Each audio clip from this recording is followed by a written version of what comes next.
So you're thinking about moving to Escondido, California. And there's some things, honestly, you gotta know before you pick up, move all your family to Escondido. And we're gonna get after all of those things that you gotta know right now. Let's get after it.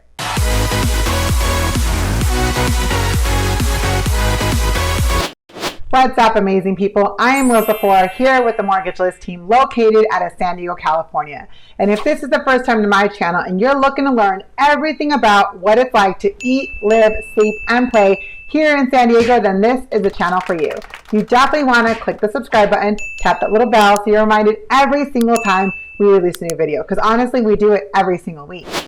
And honestly, my team and I are receiving phone calls every single day with people just like you thinking about making that move to somewhere in San Diego. Whether you're moving from a different state to San Diego, or you're just moving from, let's say, Chula Vista or Murrieta down to San Diego, you definitely got to reach out to us. Give us a call, send us a text, or an email, whatever is easiest for you, because we got your back when moving to San Diego. Now let's get after the things you got to know before you move to Escondido, California. So Escondido is technically located roughly about 35 to 40 miles from downtown San Diego. Difference is, though, that Escondido is a really large populated area, meaning that it's a pretty large town. So it's about 150,000 rough people that are in Escondido. The one thing that you do got to know is that depending on where you're coming from, whether it's from the 15 down south in downtown San Diego, or you're coming from the 15 that comes from, let's say, Riverside, Menifee, or Temecula, it can take you a bit longer to get to wherever your new home is going to be here in Escondido, because you could be right on the freeway, closer to being able to get to work, or you could be on the outskirts of Escondido and it'll take you an additional 15 to 20 minutes just to get to your house, because depending on the traffic will depend on how long it takes you to get just from the freeway into Escondido. And then just in case that you decide not to stay here in Escondido, you want to go to Valley Center, well, that's going to take you an additional 10 to 15 minutes just to get up that mountain, okay? So when it comes to Escondido in general, it is a pretty populated city. There is a lot of homes in Escondido. You are definitely going to find a more affordable home in Escondido in comparison to its neighboring cities, such as San Marcos, Valley Center, Rancho Bernardo. Rancho Bernardo is kind of like a town, not really the city name, more of the community. But in comparison to the cities around us here in Escondido, you are going to find that Escondido in general is a bit more affordable. So back in the day when I was a little kid here in Escondido, you are finding a lot of, let's say, city populated downtown kind of areas. You are finding a lot of groves that were growing a lot of different plants and different fruits and vegetables, things like avocados, oranges, peaches, things like that. That was actually pretty common here in Escondido. So a long time ago, we didn't have the downtown scene that we currently have right now. That is actually noticed as one of the best downtown scenes in San Diego. Actually, I was just reading that on another blog in comparison to some of the other spots. In downtown Escondido, you're going to end up finding that there are a lot of kind of mom and pop shops. There's also a lot of great yummy food actually on downtown Escondido, located on East Grand Avenue. One of my favorites is going to be Burger Bench. Burger Bench has some amazing tater tots and really good hamburgers, and let's not forget about those milkshakes. So when it comes to East Grand, you also are going to find Felipe's Pizza, which has been there forever, as long as I can know. I mean, their pizza deep dish so amazingly delicious. And let's not forget about that garlic cheesy bread. So before you pick up and move to Escondido, another thing that you got to know is that there is a lot to do in Escondido. Back in the day, we didn't have a lot going on in Escondido. We had a lot more dirt, a lot more land that has not been grown up and not constructed on. However, that's not the case anymore. So now you still have like Daily Ranch, places to hike, going up to Dixon Lake, things like that, that is still available, Lake Wolford. All of these options are still there, but you still have like the Safari Park that's also located here in Escondido. That's actually located back off of San Pasqual Valley Road behind San Pasqual Union Elementary. Then you also have the center of Escondido when it comes to like the Center of the Arts, where they do a lot of museum and arts. They do a lot of shows. They have this big, huge theater, which is actually where the kids end up doing their holiday show. So there is a lot there. And then let's not forget about the fact that at the Center of the Arts, you can also get married there, take pictures there. It's also right there connected to Grape Day Park, right there in front of the Children's Museum. So I mean, like literally within a quarter block, you got a lot going on. And then on the other side of the Center of the Arts, you're going to end up finding our movie theater, which is actually pretty big. And let's not forget about the 99-cent store that's located right at the corner. Don't forget your Sour Patches right before you walk yourself in. That's always something that you got to try. Or just like your water, that's another option too. But sometimes, depending on whether they will allow you or not allow you, maybe you can't go to that 99-cent store. With that being said, we got a lot going on here in Escondido. We also got a Target. We actually don't just have one Target. We got 2 Targets. So there's another option there. And then obviously we got a Walmart here in Escondido as well. Looking at the 15 freeway off of the Via Rancho, you're going to be finding our mall as well, which is the Westfield Mall. While right now during our pandemic, it's not as open, not as busy, it does actually have quite a bit of shops in there. It has the JCPenney's, there's a Nordstrom's. The Sears, I'm not so sure that it's still located there. Again, I haven't been in the mall in quite some time due to this pandemic, but there is definitely a lot of spots that you want to go there. There's a candy spot in there too. Then there's a whole bunch of like Bath and Body Works spots there. And let's not forget about the Wetzel's Pretzels.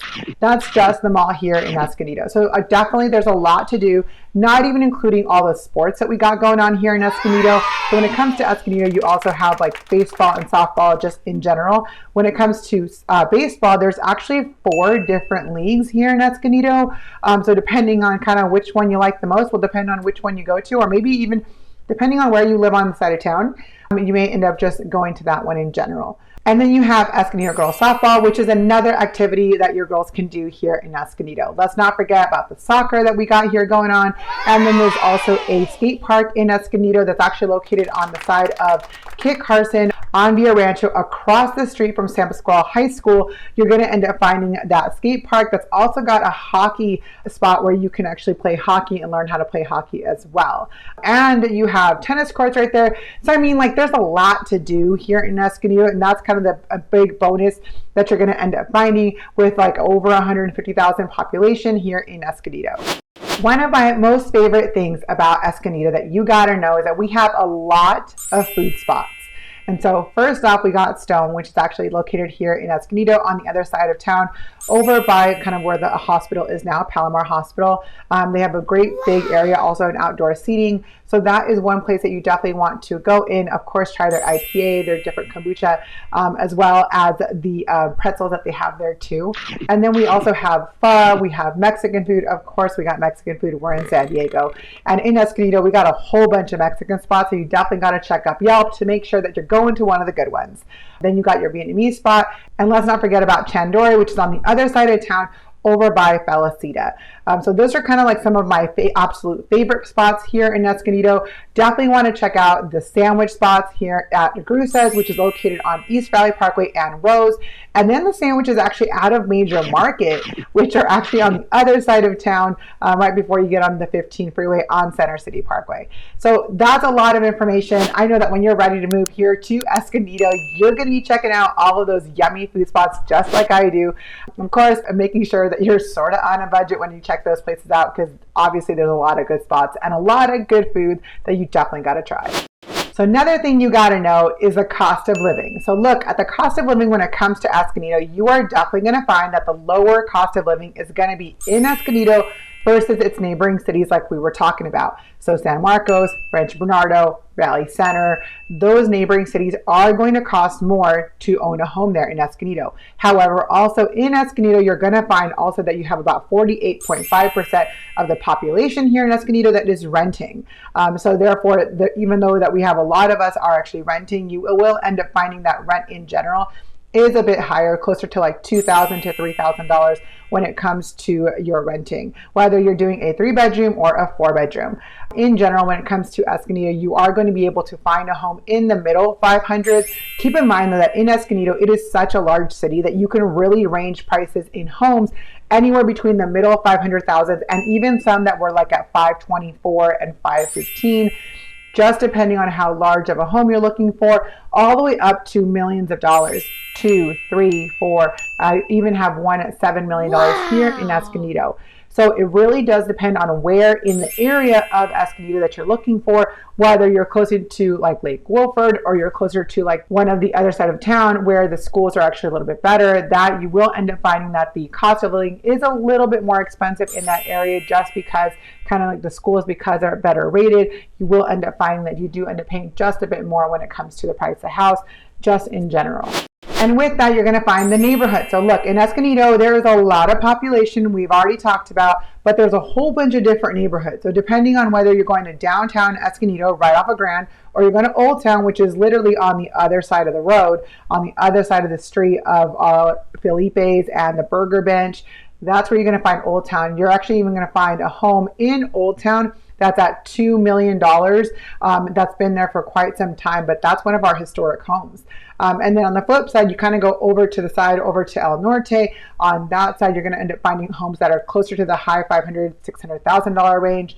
And then again, now we talk about Eden Crest community, a brand new construction community that has been built and that will be finished in 2022.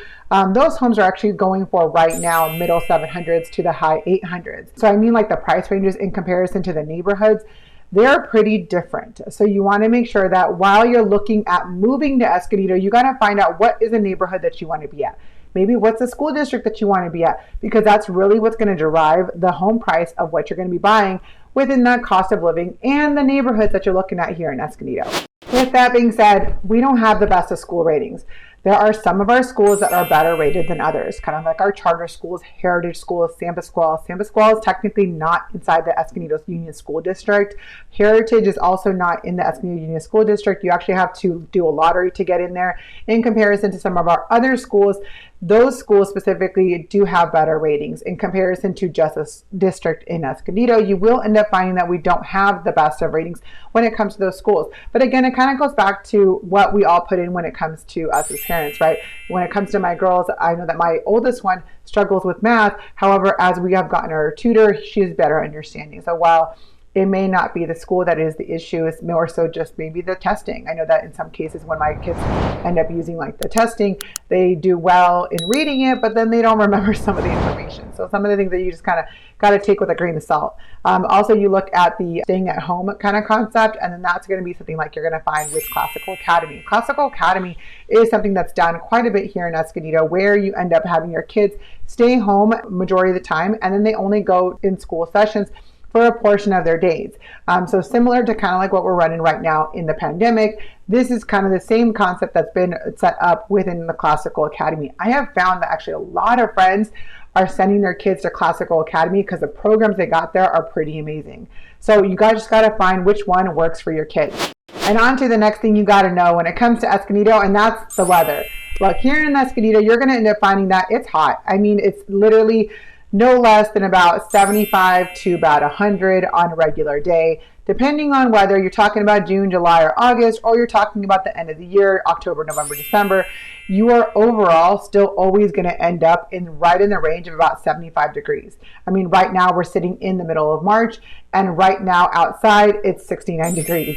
Yesterday it was 75 degrees. Tomorrow it's supposed to rain, so it's not that big a deal, but then the day after that, it's supposed to be in the 80s. So I mean, like when it comes to Escondido, we are looking at a lot of heat overall. In comparison to, like, let's say you go one city up to Valley Center, you're going to be finding a bit hotter area over there versus you go to San Marcos. And I mean, it's like 5-10 degrees cooler in San Marcos just because you're going one exit over. Same thing with Rancho Bernardo, same concept. Sometimes you kind of amaze yourself as the fact that if you want it to be a little bit cooler, you just got to hop on the freeway, take a little drive to the 78, get off in San Marcos, and all of a sudden, instead of it being 85, now it's maybe like 75. So some things you got to be aware of. And then also here in Escondido, it doesn't rain as much, but when it does rain, which is typically kind of like the end of March, early April, it does constantly rain.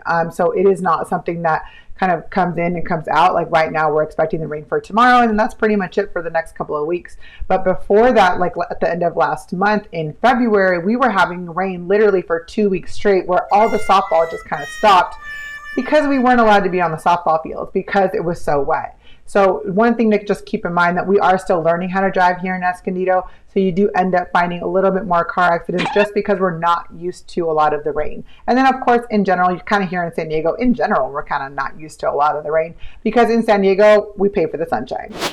So while we talk about the pros and the cons and the things that you really got to know when it comes to like the weather, when it comes to the city, the food that we got going on here in Escondido, and then of course the home prices that are increasing, you got to know that home prices in general right now during this pandemic are actually increasing overall. So you're talking about like 6 to 11%. In some cases, you're going to find like 4 to 5% increases in home values. But then on other aspects, you're going to end up finding it closer to like that 11%. So you just got to know that depending on where you're looking at, whether it's here in Escondido or maybe it's the north of Escondido, south of Escondido, or you're just looking at the downtown of Escondido, when you're ready to make that move, you definitely want to reach out to us. Give us a call, send us a text, or an email, whatever is easiest for you. You definitely want to reach out to us because we got your back when moving to Escondido. And don't forget, on this channel, we release videos every single week with what it's like to eat, live, sleep, and play here in San Diego. And this week, it's about Escondido. So don't forget to click that subscribe button and tap that little bell so you're reminded every single time we release a new video. And until next time, we'll see you later.